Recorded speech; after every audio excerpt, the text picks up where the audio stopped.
Hello, അപ്പോൾ ഇന്നത്തെ വീഡിയോയിൽ നമ്മൾ ഡിസ്കസ് ചെയ്യുന്നത് ഡിവിഡൻഡ് പോളിസിനെ കുറിച്ചാണ്.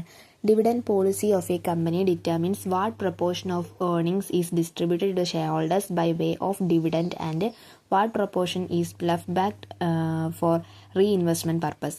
ഡിവിഡൻഡ് പോളിസി എന്ന് വെച്ച് കഴിഞ്ഞാൽ നമ്മുടെ ഏണിങ്സിൻ്റെ എത്ര പ്രൊപ്പോർഷൻ നമ്മൾ ഡിവിഡൻ്റായിട്ട് ഡിസ്ട്രിബ്യൂട്ട് ചെയ്യണം, ഷെയർ ഹോൾഡേഴ്സിന് ഡിസ്ട്രിബ്യൂട്ട് ചെയ്യണം എന്നും എത്ര പ്രൊപ്പോർഷൻസ് നമ്മൾ റീ ഇൻവെസ്റ്റ്മെൻറ്റിന് വേണ്ടിയിട്ട് പ്ലസ് ബാക്ക് ചെയ്ത് വെക്കണം എന്ന് തീരുമാനിക്കുന്ന ആ ഒരു പോളിസിയാണ് ഡിവിഡൻഡ് പോളിസി എന്ന് പറയുന്നത്. ഡിവിഡൻഡ് പോളിസി ഡിഫറെൻറ്റ് ടൈപ്സ് ഉണ്ട്. അതിൽ ഫസ്റ്റ് വൺ വന്നിട്ട് റെഗുലർ ഡിവിഡൻഡ് പോളിസിയാണ്.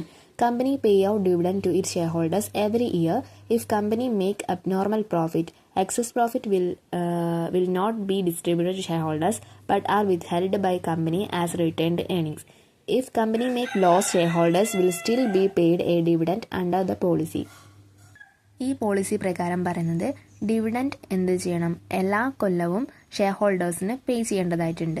എന്നാൽ കമ്പനി അബ്നോർമലായിട്ടൊരു പ്രോഫിറ്റ് ഉണ്ടാക്കി, എക്സസ് ആയിട്ട് പ്രോഫിറ്റ് ഉണ്ടാക്കിയെങ്കിൽ ആ എക്സസ് പോർഷൻ എന്ത് ചെയ്യേണ്ട ആവശ്യമില്ല, ഡിവിഡൻഡ് ആയിട്ട് ഡിസ്ട്രിബ്യൂട്ട് ചെയ്യേണ്ട ആവശ്യമില്ല. ഇത് കമ്പനിക്ക് തന്നെ എന്ത് ചെയ്യാൻ പറ്റും, റിട്ടേൺ ചെയ്ത് വെക്കാൻ വേണ്ടി പറ്റും. എന്നാൽ കമ്പനിക്ക് ലോസ് ആണെങ്കിലും കമ്പനി എന്ത് ചെയ്യേണ്ടതുണ്ട്, ഷെയർ ഹോൾഡേഴ്സിന് എല്ലാ വർഷവും കൊടുക്കുന്ന ആ ഒരു ഫിക്സഡ് പ്രപ്പോർഷൻ എന്ത് ചെയ്യേണ്ടതുണ്ട്, ഡിവിഡൻഡ് പേ ചെയ്യേണ്ടതായിട്ടുണ്ട്. Next one stable dividend പോളിസിയാണ്.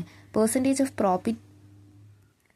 profit paid out as dividend is fixed irrespective of the level of earning for the year.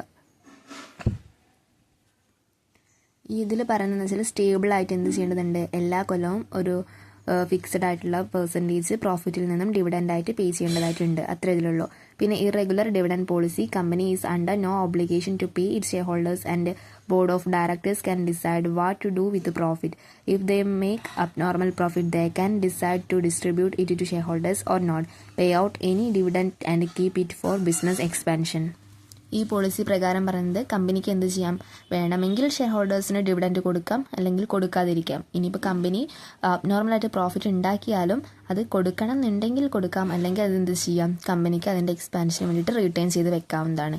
ഇതാണ് different types of dividend policy വരുന്നത്.